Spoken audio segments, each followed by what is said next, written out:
see where the cam journal is, that is where the oil is going to feed into. These need to be replaced every time you do a top end app. Find the correct collar for your valves, which this one seems to be. Same thing with the valves here. I actually took, and I know I'm going to get some hate, your exhaust valve is larger than your intake valve. So, as you can see, it looks amazing. So couldn't be happier with it. All right, guys, welcome back to another video. Today we've got our 450 tore apart here. We've got our head, our cylinder, all of our components, things like that, just laying around. I wanted to show you guys just a little bit of what I do to inspect the heads before I go back together with it. It's a pretty simple process. There's not a lot going on in them, but there's a few things that are important to look at. The other thing that we're going to do while we're here is we're going to go ahead and pull the valves out, clean the valves up, clean the bottom of the head, and then get everything all washed up and perfect, and then we'll go back together with it. We'll also replace the valve stem seals, so we'll be fresh that way.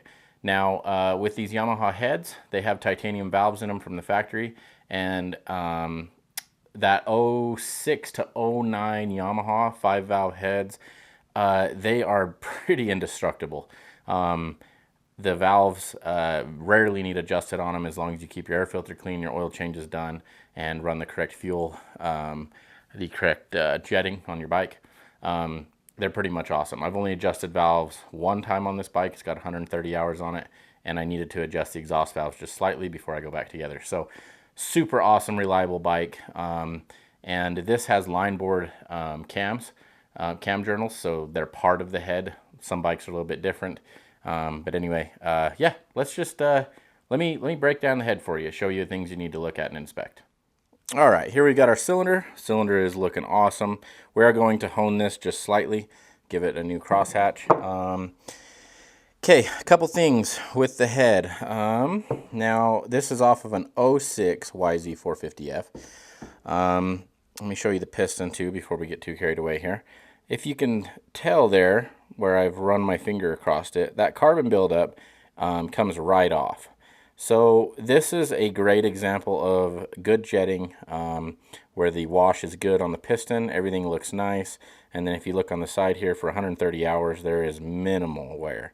I mean, just minimal wear on this piston. So honestly, I didn't do a compression test, but I probably could have, and it probably would have passed no problem. So anyway, piston looks amazing.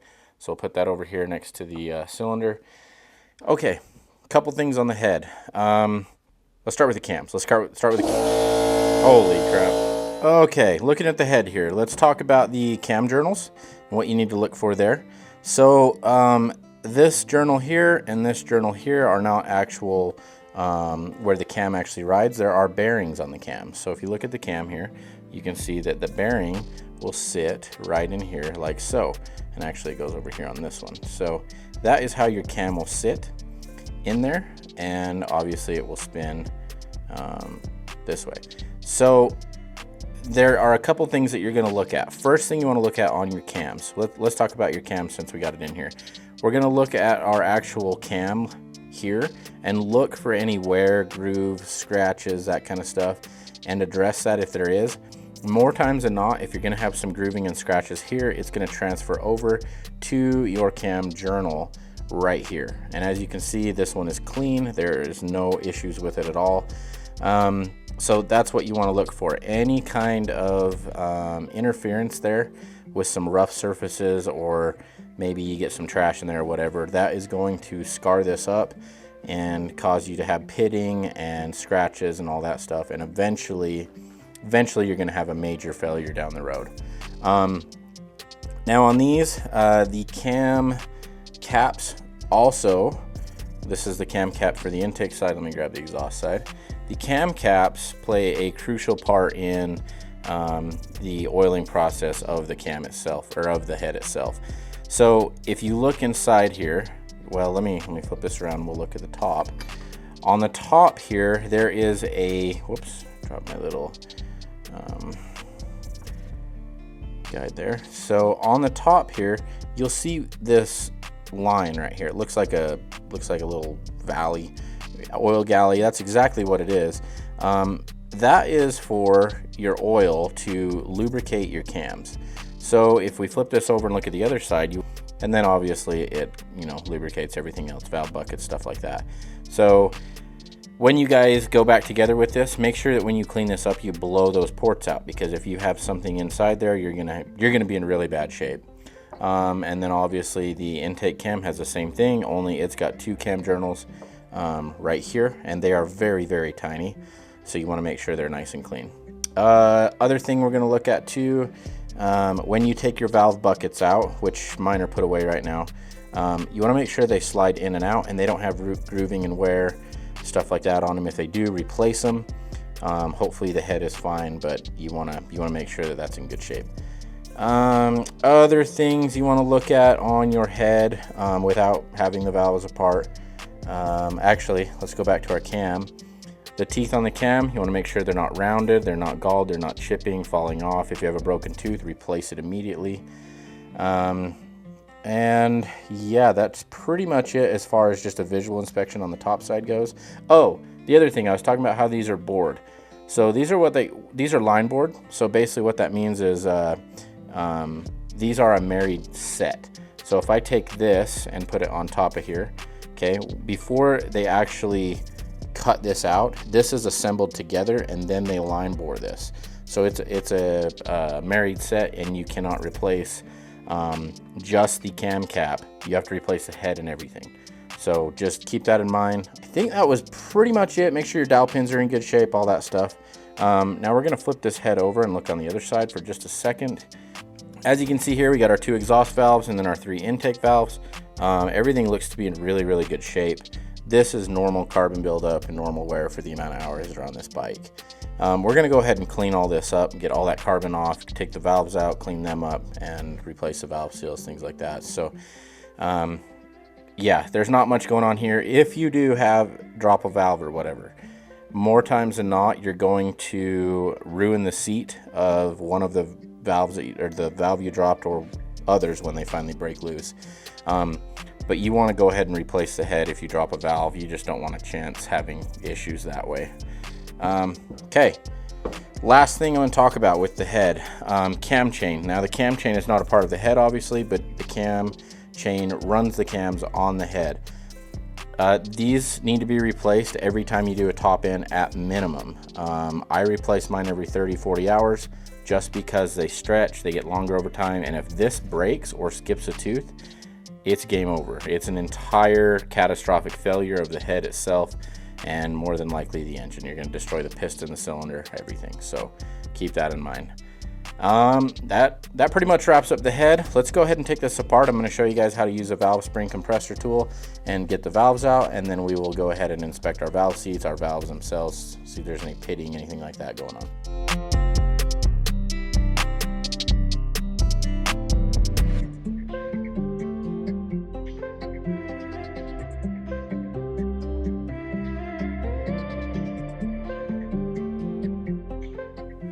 All right guys, here we've got our valve spring compressor tool. This is a Tusk item. Super good tool for the price. You basically need this to get your valves out. Now, I kind of toyed around with this a little bit. I was trying to find a good camera angle where I could show you guys both sides, but it's just not gonna happen without moving the camera around. So, as you can see, I've got 3 out, and they are sitting right there, all organized. So, what we're going to do here is put our valve spring compressor on here. I'll show you guys how to use it. Simple tool to use, but I am going to have to go back and forth to kind of show you guys the method of the madness here. So anyway, you want to find the correct collar for your valves, which this one seems to be the right size for this setup. This side here goes over the spring side of the valve so that you can get your keepers out. Now, I happen to have a very nice teeny magnet that works out perfect for this.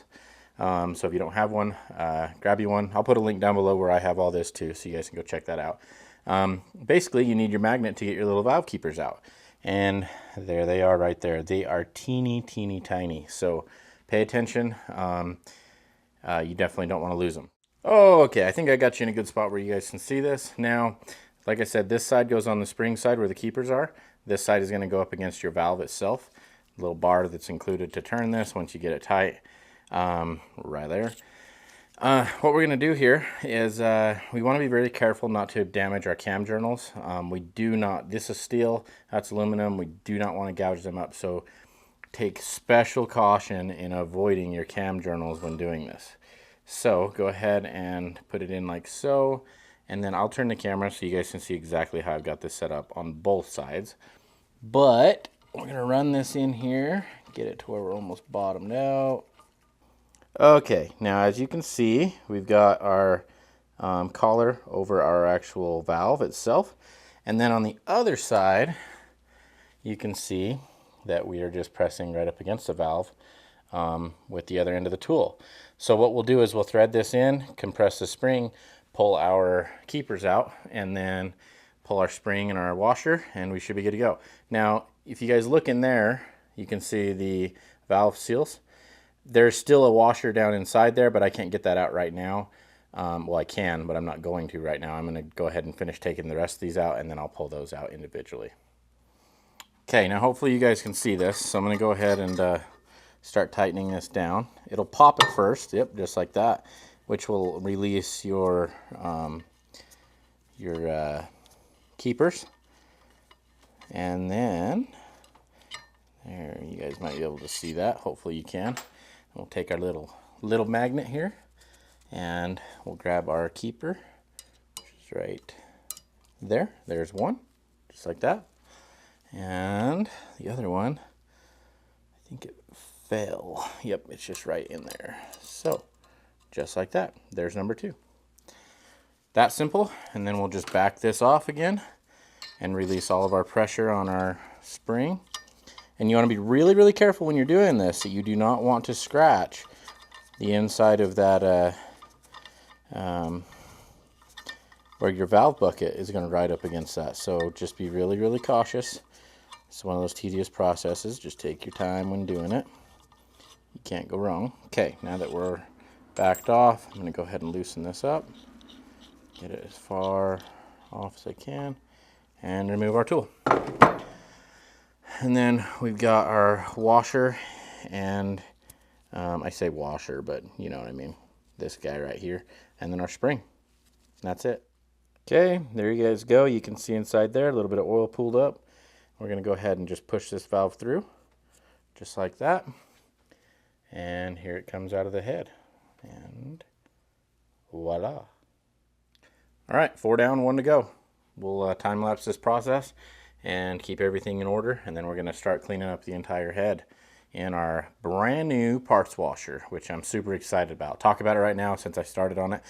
I bought this a while back because in the past I've just used 2 of those tubs right there, and one with clean water, one with hot water with solvent in it, or cleaner in it, and it just sucks. So I'm super pumped to have this.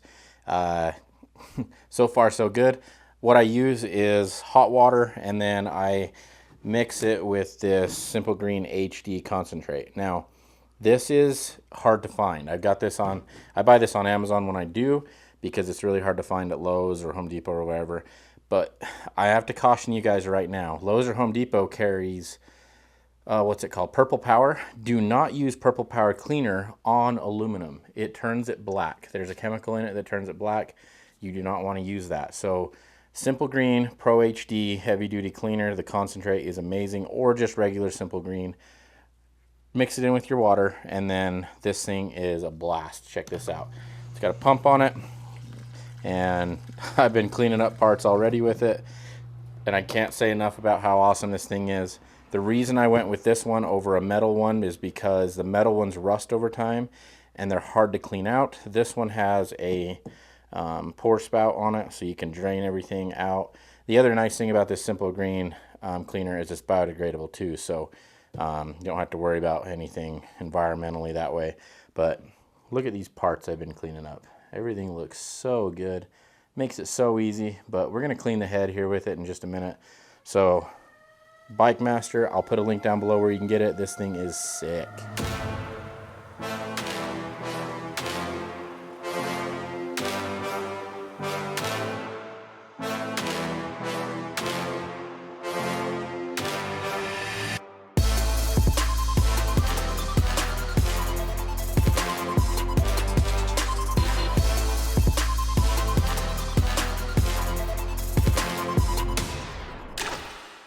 Alright guys, went ahead and popped all those washers out that were sitting in the bottom of the head there, just with my pick. And now we're just going to start cleaning up the gasket surface, and then start letting this soak in some cleaner. And then what we'll do is take it over to the little wash tub there and start cleaning everything up.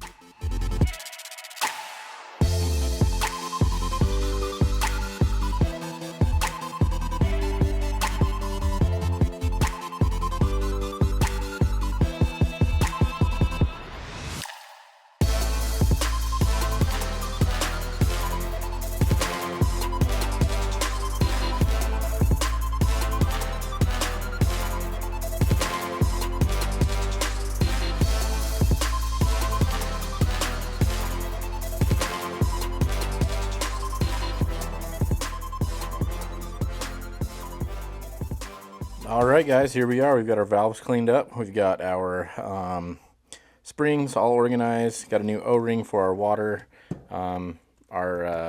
pass on our head that goes right here. Head's cleaned up.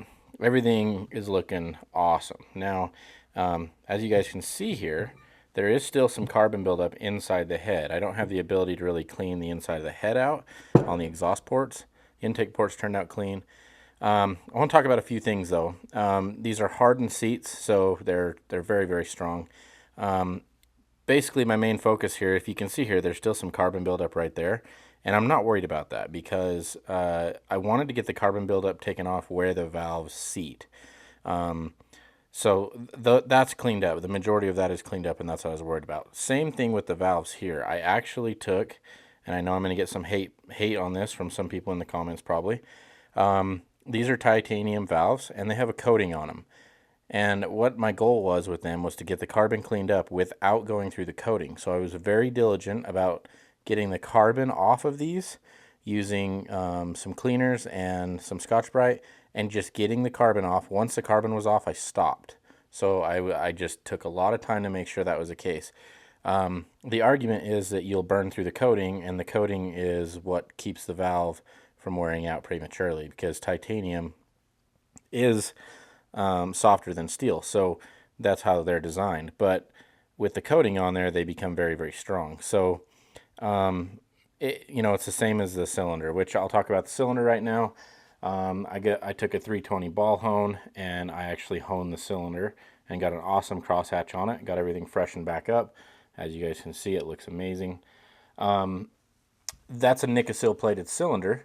And these are the arguments that people have, that we've got this rock solid, super hard coating on here that somehow if you take a Scotch-Brite to it or a hone to it, you're going to burn right through it and then you've ruined everything.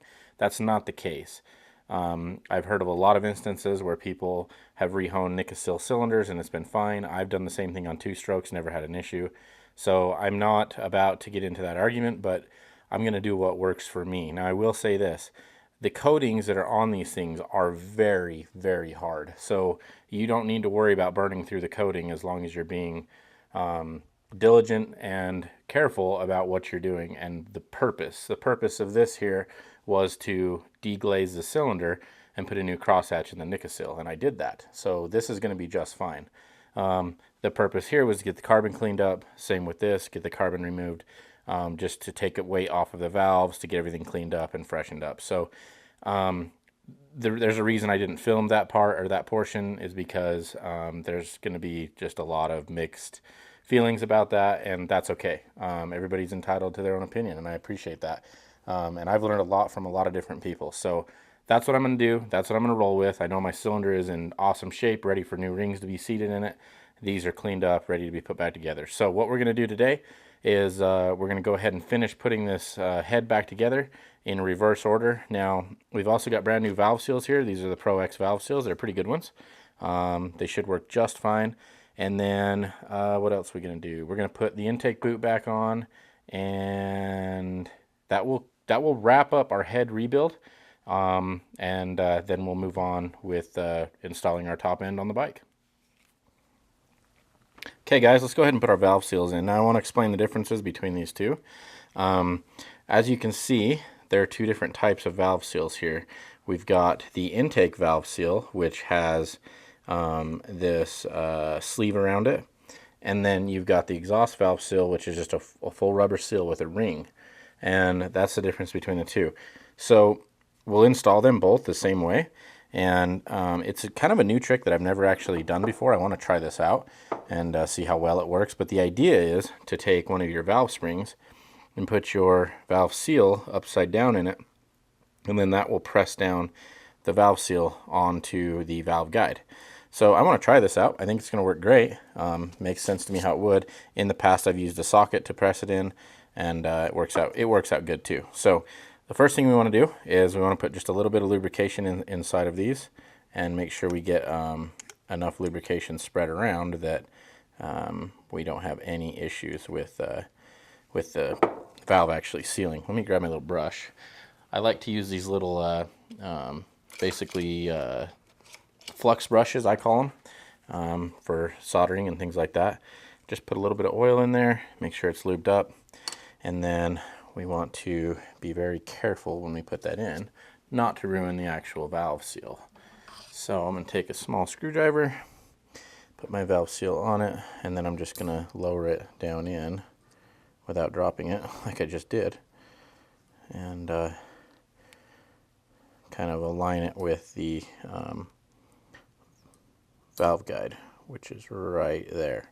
Okay, now that I've got that, I'm going to take my valve spring with my keeper in the top there and put it right over top, and then I think this will work.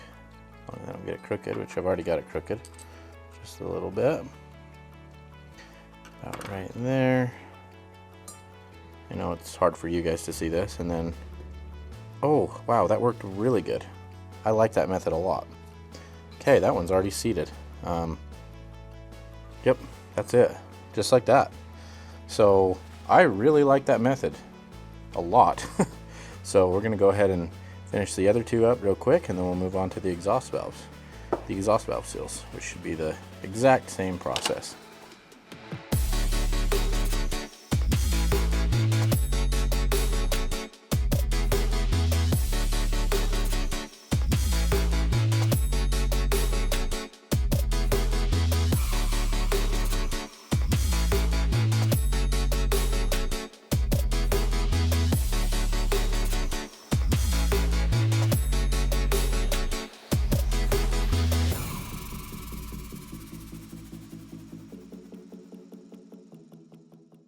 Okay, there we go.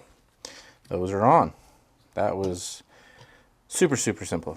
Okay, next thing I'm going to do is make sure to drop my little washers in here. I'm going to put a little bit of lubrication on them, just down there, because everything is going to sit for just a minute before it goes back together. So I just want to make sure everything's lubricated.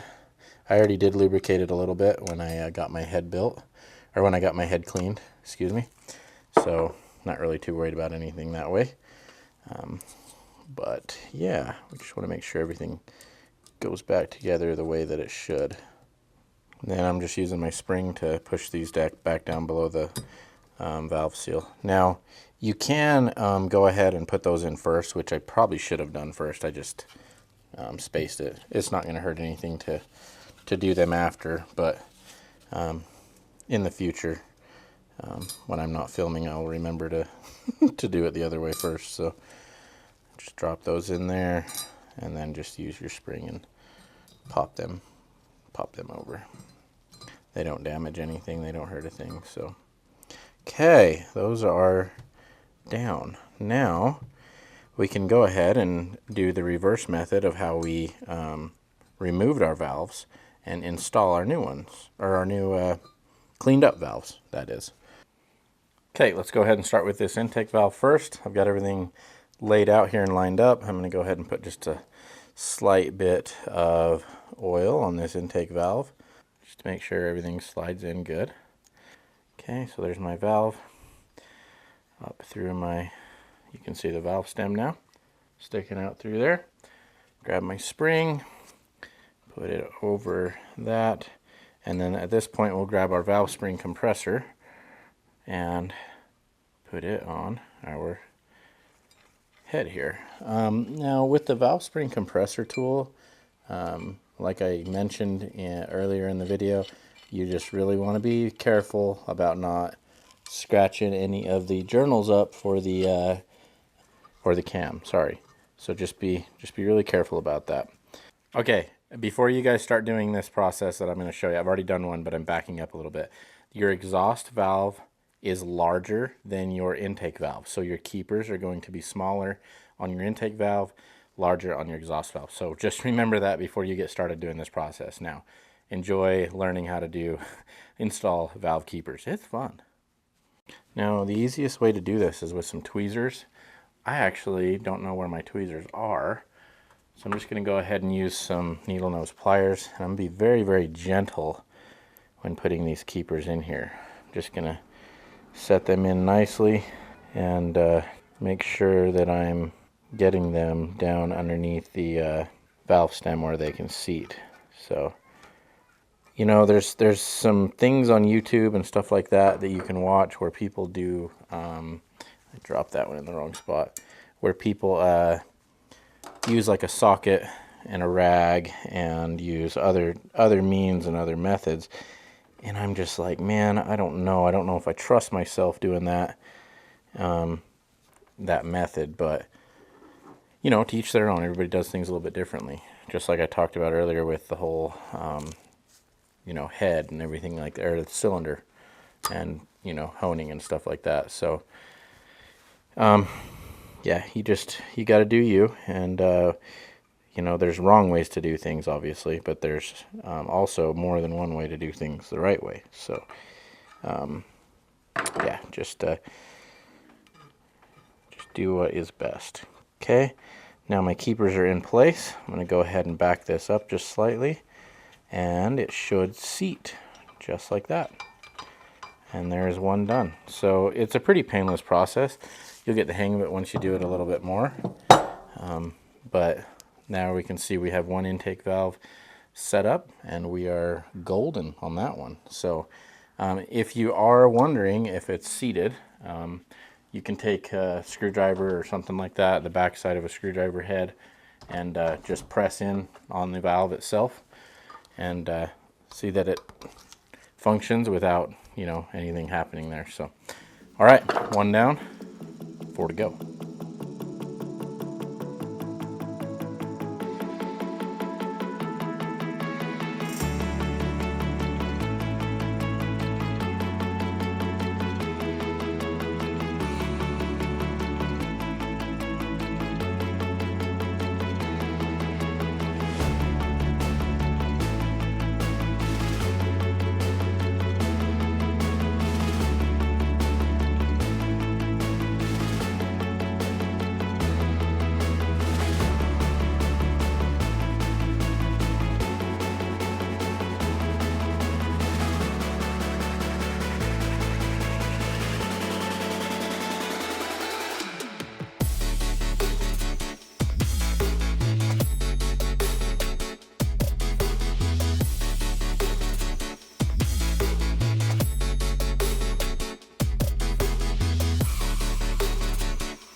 Well, there's our head all put back together. Got a little carbon buildup that I scraped off right there, but as you can see, it looks amazing. So couldn't be happier with how it turned out. And when we go back together with the piston and the cylinder, we will gap the rings. I'll go through that process and everything, but that will be in part 2 of the top end rebuild. So I hope this helped you guys as far as cleaning your head up goes and disassembling and reassembling your head. There's not much going on here as far as the head goes. It looks more intimidating than it really is, but the biggest thing is just be careful on these Yamahas, to be careful with your cam journals right here, that you don't ding them up and scratch them up. If by chance you do, you can take a little bit of Scotch-Brite and just kind of clean that up slightly, but you do not want to go crazy with it. So tolerances are super tight. Just want to be careful. Okay, that wraps it up. Like I said, if you guys have any questions about the head or anything like that, hit me up below. I will link down below all the tools that I used, including this valve spring compressor. You'll need that to do the job. And you know, my biggest thing is when you're doing things like this, you want to have the correct tools and you want to take your time doing it, and you can't go wrong.